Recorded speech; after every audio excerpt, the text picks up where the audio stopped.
Take. Hi, AshleyNicole here with my guest, Hello. Josh. Hi. We are currently at a write-in and having a ton of fun.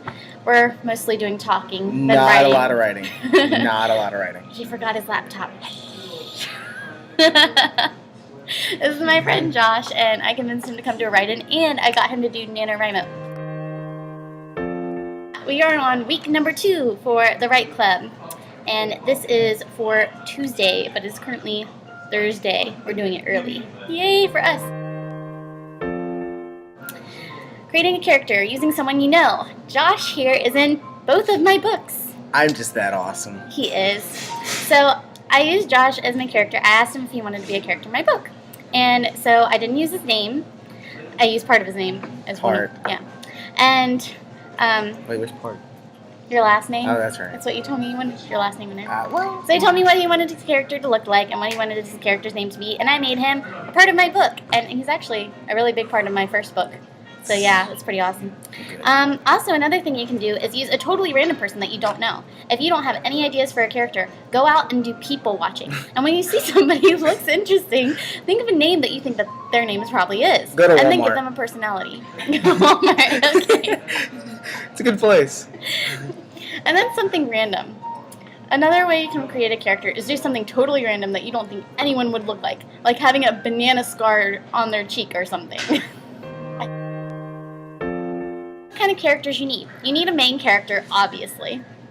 And then you need family and friends of the main character, or family and friends of the enemy of your main character.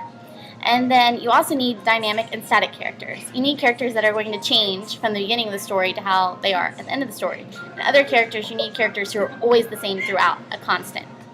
Another thing to have is a character that is the complete opposite of your main character, which could be the evil character, or it could just be an extra in your story. And speaking of extras, you need a lot of extras. You can talk about miscellaneous people walking around while your character's waiting for somebody, or, I don't know, something like that. Someone that stops and says hi. There you go. Hi. Hi. Alright, next is plot.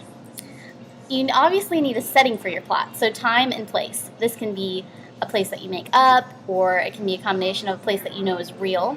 You can do the past, the present, or the future, or maybe make up time. I don't really know how you would do that, but you might be able to make up something. Alright, you'll obviously need a beginning, a middle, and an end to your plot. I know that seems kind of common sense, but it might be harder than you think. You don't need the middle all the time. You do if you need a 50,000 word novel. Yeah, we can fit it in there somewhere. Okay. So start off with the beginning, or if you're not very good at intros, go ahead and do the end. Because if you know where you're going, then you might have a better time making the beginning and the middle. Add a lot of details. Things like what color someone's shirt is, or how long it took them to get to some place. This will help you build your story and make it seem more realistic. Fillers. Yes, fillers. Basically. And tack on to your word count. Fillers. Yes, fillers. Mm-hmm. And the last thing that you need for character and plot development is a web to tie everything together. Use symbolism, give clues, let the reader know what's going on before the characters do. You think that you hate that because you're like, wow, you're an idiot. You should know that this person is madly in love with you. But then you love it because you're like, this is really making a good story. Will he ever find out? Oh no, that would be tragic. Maybe you're reading a tragic story. Maybe you're writing a tragic story. Who knows? So, those are my tips for character and plot development. Thank you for watching.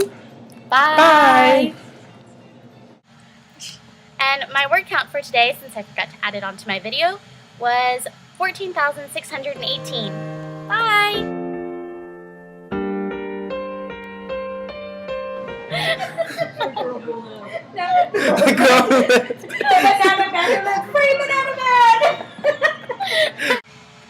By the way,